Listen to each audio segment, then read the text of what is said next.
खानुम आप किधर जा रही हैं? एक कनीज ने डरते डरते पूछा। असरे सुल्तानी, खानजादा जवाब देकर मुस्कुराने लगी। दोनों कनीजों ने फौरन अपने घोड़ों की लगामें खींच ली।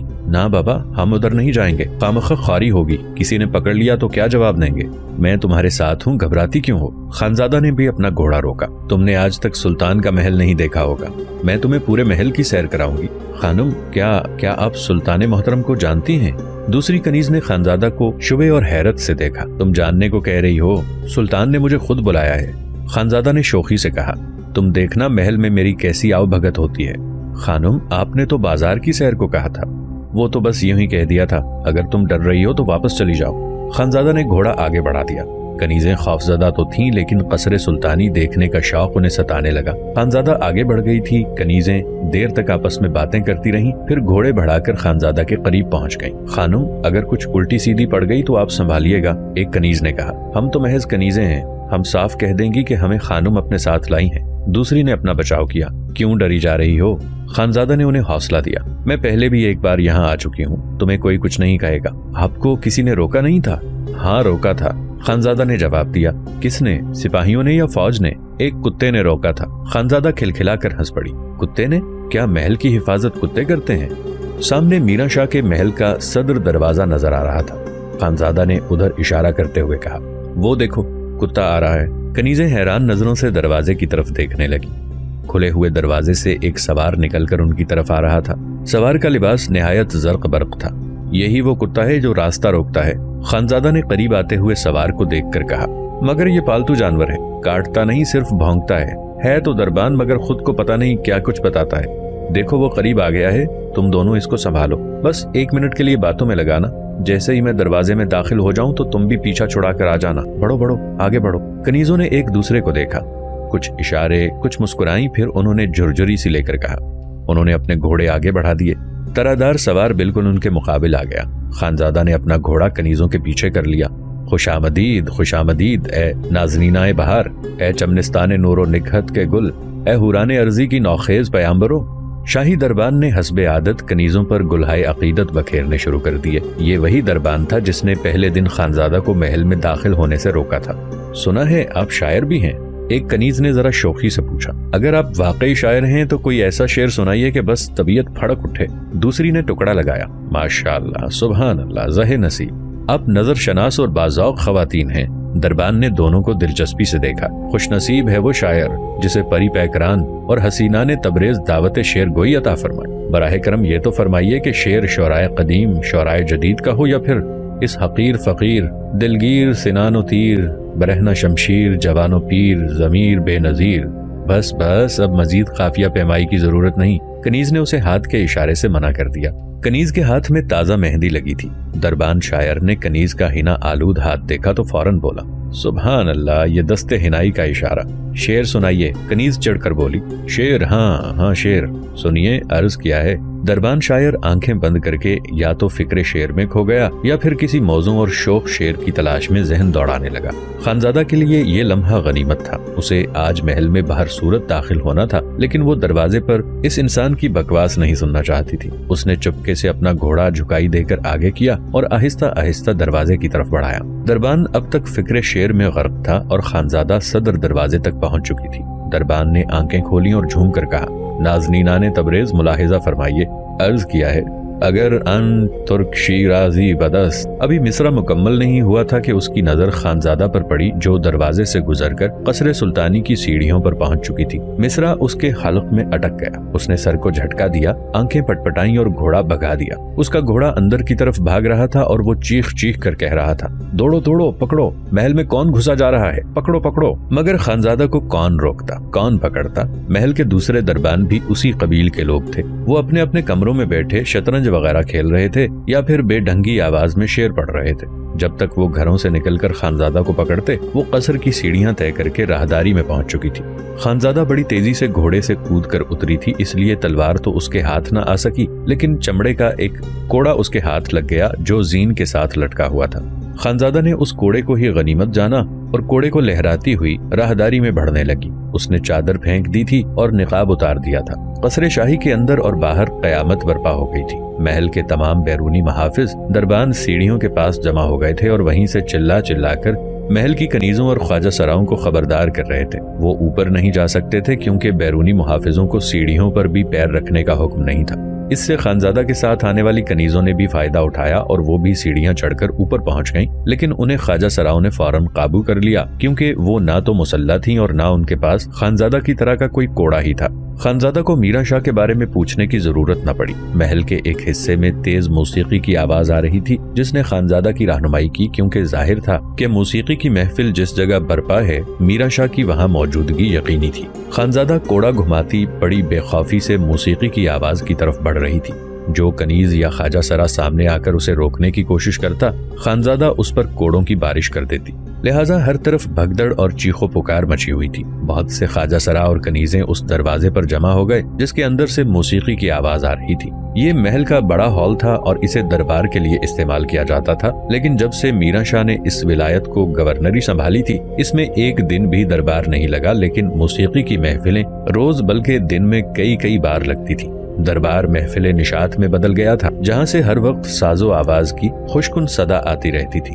اس محفل نشاط کے باہر کچھ اتنا ادھم ہو رہا تھا، لیکن کسی بھی کنیز یا خواجہ سرا میں اتنی ہمت نہیں تھی کہ وہ اندر جا کر اس کی اطلاع کرتا۔ خانزادہ خود کو کنیزوں سے بچاتی اور کوڑا گھماتی آخر اس دروازے تک پہنچ گئی جہاں کنیزیں اور خواجہ سرا سمٹ کر جمع ہو گئے تھے۔ اتنا مجمع دیکھ کر خانزادہ ایک لمحے کے لیے پریشان ہوئی، لیکن اس نے سوچا کہ یہ آخری مرحلہ ہے۔ اگر اس نے ذرا بھی کوتاہی کی اور کنیزوں کے ہاتھوں میں پڑ گئی تو نامعلوم اس کا کیا حشر کریں۔ اس نے پہلے انہیں چیخ کر دروازے سے ہٹ جانے کا حکم دیا، لیکن انہوں نے ذرا بھی جنبش نہ کی تو خانزادہ نے کوڑا ہوا میں لہرایا اور بائیں ہاتھ میں کمر سے خنجر نکال کر پکڑ لیا۔ پھر خنجر گھماتی اور کوڑا لہراتی وہ دروازے پر اس طرح حملہ آور ہوئی جس طرح قلعے کے دروازے پر دشمن فوج یلغار کرتی ہے۔ کنیزیں اور خواجہ سرا ذہنی طور پر خانزادہ سے مروب اور خوفزدہ ہو گئے۔ وہ خانزادہ کے آگے بڑھتے ہی کائی کی طرح پھٹ گئے۔ خانزادہ نے لات مار کر دروازہ کھول دیا اور بھوکی شیرنی کی طرح ایک ہاتھ میں خنجر اور دوسرے میں کوڑا لیے ہال میں داخل ہوئی۔ خانزادہ کے اچانک آ جانے سے میران شاہ کی بزم عشرت درہم برہم ہو گئی۔ میران شاہ نہ بادشاہ نہ وزیر نہ امیر تھا، لیکن اس کا محل اور اس کے محل کے شب و روز شہنشاہ قسطنطنیہ اور شاہان ایران کے قدیم درباروں سے کچھ کم نہیں تھے۔ تبریز کا شاہی محل ایوان کسرا کی طرح آراستہ رہتا تھا۔ میران شاہ دراصل عمرا اور وزیروں کے زیر اثر آ گیا تھا اور اس نے تاتاریوں کی آزاد زندگی چھوڑ کر ایرانی شہنشاہوں کے طریقے اختیار کر لیے تھے۔ دولت کی اس قدر فراوانی تھی کہ ایک مورخ کے مطابق ولایت تبریز کی آمدنی فرانس کی آمدنی سے زیادہ تھی۔ غضب یہ ہوا کہ امیر تیمور ایران کی فتح کے وقت بہت سے کاریگروں اور اپنے خیال میں روشن دماغوں کو اپنے ساتھ سمرقند لے آیا تھا۔ ایرانی کاریگروں نے تو واقعی سمرقند کی تعمیرات میں اپنے بہترین فن کا مظاہرہ کیا، لیکن دانشور نرے شاعر ثابت ہوئے۔ اگر تیمور اچھے شاعروں کو ساتھ لاتا تو غنیمت بھی تھی، لیکن ایران کے دوسرے اور تیسرے درجے کے شاعر، موسیقار اور رقاص اس کے ساتھ آ گئے۔ تیمور اپنی مصروفیت میں خود تو ان کے فن کا مظاہرہ نہ دیکھ سکا، اس نے اہل فن اور اچھے ندیم سمجھتے ہوئے میران شاہ کے حوالے کر دیا۔ ان لوگوں نے بھولے میران شاہ کو بالکل اپنے ہی رنگ میں رنگ لیا۔ دربار میں ناچنے گانے والوں کو اونچے عہدے دیے گئے اور میران شاہ نے دربار لگانے کی بجائے رقص و سرود کی محفلیں برپا کرنا شروع کر دیں، اور ایسی ہی ایک محفل میں خانزادہ نے پہنچ کر رنگ محفل بگاڑ کر رکھ دیا۔ خانزادہ بزم نشاط میں یوں داخل ہوئی جیسے کوئی سخت گیر استاد شریر بچوں کی کلاس میں ایک دم آ جائے اور بچے اپنی تمام شرارتیں بھول کر رہ جائیں۔ ناز آفری مغنیوں اور رقاصاؤں کے جسم سمٹ گئے، آوازیں ہونٹوں میں دب گئیں، نغمے دم توڑ گئے اور ساز تھر تھرا کر خاموش ہو گئے۔ خانزادہ کے ہاتھ کا کوڑا مسلسل ہوا میں مست ناگن کی طرح لہرا رہا تھا۔ مغنی، رقاص اور سازندے خوف و دہشت کے مارے حریری پردوں میں چھپے جا رہے تھے۔ میران شاہ کے ہواری اور مصاحبین اکڑوں بیٹھے بھاگنے کے لیے راستہ تلاش کر رہے تھے۔ ہال کے باہر سے کنیزیں اور خواجہ سرا خوفزدہ نظروں سے اندر جھانک رہے تھے۔ میران شاہ کو اب بھی کوئی خبر نہ ہوئی۔ وہ مسند کے سہارے تکیوں سے ٹیک لگائے بیٹھا تھا، اس کی آنکھیں بند تھیں۔ وہ اس امیر تیمور کا ولی عہد تھا جس کی فتوحات اور یلغار سے پورا ایشیا لرز رہا تھا، وہی تیمور جسے لوگ لرزندہ جہاں کے نام سے پکارتے تھے۔ تیمور ظالم اور سفاک بھی تھا، لیکن اسے مذہب کا کم از کم اتنا پاس تو تھا کہ ہر حملے اور یلغار میں ایک چوبی مسجد ساتھ رکھتا تھا۔ جہاں نماز کا وقت ہوا وہیں اس نے اپنا گھوڑا روک دیا۔ तमाम काफिला उसके साथ रुक जाता। फिर लकड़ी के टुकड़ों में बटी हुई मस्जिद छकड़ों पर से उतारी जाती, मुख्तलिफ टुकड़े जोड़कर मस्जिद खड़ी की जाती, अजान होती, फिर नमाज अदा की जाती और फिर लश्कर का ये चलता फिरता शहर अपनी मंजिल की तरफ रवा नजर आता। उसी अमीर का फर्जंद ईरानी शहनशाहों की तरह महफिल निशात में बैठा मुगन्नियों के रस भरे नगमात सुन रहा था। महफिल की खामोशी ने तूल खींचा और उसे गहरे सुकूत का एहसास हुआ तो मीरा शाह ने सर को झटका देकर आंखें खोली, मस्तो मखमूर आंखें। उसने महफिल पर नजर डाली, सभी बुत बने खामोश बैठे थे। मीरा शाह की नजरें खानजादा और उसके उठे हुए कोड़े पर भी पड़ी। शायद वो दरवाजे के पास खड़ी खानजादा को नहीं पहचान सका था, शायद वो किसी को नहीं देख सका। उसकी बसारत पर नशे का दबीज पर्दा पड़ा हुआ था। खानजादा का ख्याल था कि मीरा शाह उसे देखकर किसी रद्द अमल का इजहार करेगा, लेकिन जब उसे एहसास हुआ कि उसने उसे बिल्कुल ही नजरअंदाज कर दिया है तो उसके शाहाना वकार को ठेस लगी। ये उसकी बहुत बड़ी तौहीन थी। गैज़ो गज़ब से थर्रा उठी और फिर उसका चर्मी कोड़ा हाज़रीन महफिल पर बेतहाशा बरसने लगा। खानजादा ने गाने बजाने और साकीगरी करने वालियों को अंधाधुंध मारना शुरू कर दिया। उसने साजों को उलट दिया, साजिंदे इधर उधर भागकर छुप गए। शोरो गुल, चीखो पुकार, वावेला और दुहाइयां दी गईं, मगर खानजादा का हाथ तेजी से चल रहा था। वो पूरे हॉल में भाग भाग कर लोगों की पिटाई कर रही थी और लोग चीख चिल्ला रहे थे, लेकिन खानजादा को रोकने और उसका हाथ पकड़ने की किसी में हिम्मत न थी। इस क़यामत खेज हंगामे से मीरा शाह का नशा आहिस्ता आहिस्ता उतरने लगा। उसने कई बार आंखें खोली और कई बार सर को झटके दिए। फिर उसका नशा उतरा। उसने आंखें फाड़ फाड़ कर खानजादा को देखा जो भाग भाग कर मर्दों और औरतों पर कोड़े बरसा रही थी। आखिर उसने खानजादा को पहचान लिया। खानजादा, उसने ज़ेरे लब कहा। खानजादा, आवाज होंठों से बाहर आई। खानजादा। इस बार मीरा शाह इतने जोर से चीखा कि पूरा हॉल गूंज उठा। हर शख्स अपनी जगह साकत हो गया। खानजादा का हाथ भी रुक गया। मीरा शाह, खानजादा ने हाँपते हुए मगर मुस्कुराने की कोशिश करते हुए कहा, ए साहिब क़रा के बेटे, शहजादी को तुम्हारी हालत पर रहम आने के बावजूद इस बात की खुशी जरूर है कि तुम्हारी आवाज में आज भी तैमूरी तुनतना मौजूद है। वही घन गरज और धमक है जिसे सुनकर शाहों और शहनशाहों का पित्ता पानी हो जाता है और वो तैमूर के सामने सरनिगू हो जाते हैं। काश ये तंतना और घन गरज तुम्हारे किरदार में भी होती। मीरा शाह अपनी मसनद पर खड़ा हो गया था। खानजादा के तलखुतुर्श जुमलों ने उसे बहुत मुतासिर किया। उसका सर नदामत से झुक गया। चंद लम्हों बाद उसने सर झुकाए तखलीए का इशारा किया और दूसरे ही लम्हे हाजरीन एक दूसरे को धकेलते हॉल से इस तरह भागे जैसे उनके ताक़ुब में कोई शेर आ रहा हो। हॉल खाली हो गया तो मीरा शाह ने सर उठाकर खानजादा की तरफ देखा। बैठो खानजादा, तुम कब आई? शहजादे, तुम पहले होश में आ लो, फिर बात करना। खानजादा मसनद के कोने पर बैठ गई। मीरा शाह ने भी तकियों से टेक लगा ली। हम होश में हैं, हम तुम्हें पहचान रहे हैं। क्या तुम खानजादा नहीं हो? मीरा शाह ने उखड़ी उखड़ी आवाज में आंखें खोली, लेकिन उसकी आंखें अब भी मुश्किल से खुल रही थीं। नहीं, तुम होश में नहीं हो शहजादे। खानजादा नरमी से बोली, तुम्हें आराम की जरूरत है, थोड़ी देर आराम कर लो ताकि तबीयत बहाल हो जाए। नहीं खानजादा, अब तुम नहीं जा सकती। हम बिल्कुल अकेले हैं, यहाँ हमारा अपना कोई नहीं। मीरा शाह की आवाज में दर्द भर आया था। यूं महसूस होता था जैसे वो बड़े कर्ब में मुब्तला है। ये तुमने अपना हाल क्या बना रखा है मीरा शाह? खानजादा की आवाज में मोहब्बत की चाशनी पैदा हो गई। हमें कुछ पता नहीं, कुछ पता नहीं। तुम हमें अकेला छोड़ दो वरना। घबराओ नहीं, खानजादा तुम्हें छोड़कर नहीं जाएगी। खानजादा ने बड़े प्यार से कहा, लेकिन तुम्हें अपनी हालत बदलना होगी। ऐशो इशरत शहजादों का हक है, लेकिन ये हरकतें तो शाहाना वकार के खिलाफ हैं। अगर साहिब क़रा को इल्म हो गया तो जानते हो क्या होगा? साहिब क़रा? मीरा शाह ने दोहराया। क्या होगा फिर? तुम वली अहदी से माजूल कर दिए जाओगे। मुमकिन है कि अमीर तुमसे तबरेज की विलायत भी छीन लें। नहीं नहीं, ऐसा ना कहो खानजादा। मीरा शाह ने इधर उधर देखा। मुझे इनसे बचाओ खानजादा, ये मैं जानती हूं मीरा। अचानक खानजादा को अपनी कनीजों का ख्याल आया। उसने कहा, शहजादे, मेरे साथ 2 कनीजें भी आई थीं। मालूम नहीं उन पर क्या गुजरी। किसी को बुलाकर पूछो, अगर वो यहाँ हैं तो उन्हें आराम से रखा जाए। वो साथ ना होती तो शायद हम आज तुमसे मिल भी ना सकते। मीरा शाह ने ताली बजाई। एक ख्वाजा सरा किसी तरफ से दाखिल होकर उनके सामने आ खड़ा हुआ।